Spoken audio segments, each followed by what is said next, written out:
అనంత విశ్వానికి సృష్టికర్తగా పరిగణించే బ్రహ్మకమలంను ఈ భూమిపై బ్రహ్మజన్మానికి సాక్షిగా పరిగణిస్తారు. రాత్రి వికసించి ఉదయానికి వాడిపోయే ఈ పుష్పానికి అనేక ఔషధ లక్షణాలు కలిగి ఉంటాయని ఆయుర్వేద నిపుణులు తెలుపుతున్నారు.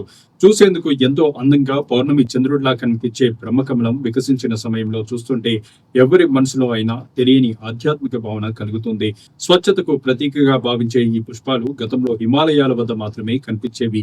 కానీ ఇప్పుడు చాలా మంది వారి ఇళ్లలో పెంచుకుంటున్నారు.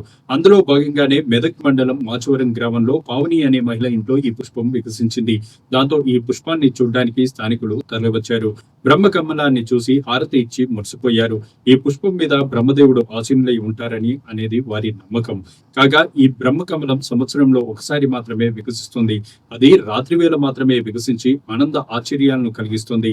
దాంతో బ్రహ్మకమలం చూడటానికి సుదూర ప్రాంత ప్రజలు సైతం తరలి రావడం విశేషం. బ్రహ్మకమల వికాసంతో యజమాని కుటుంబంలో అంతులేని ఆనందం పెంపొంది భగవత్ అనుగ్రహం కలుగుతుందని పలువురు విశ్వాసాన్ని వ్యక్తం చేశారు.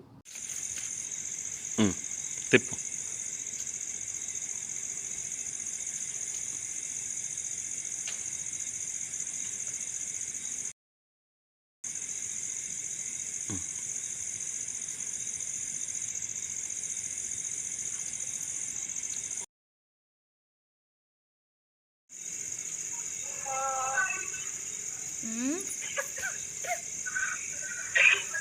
టాబ్లెట్లు వేసుకో తగ్గుతుంది.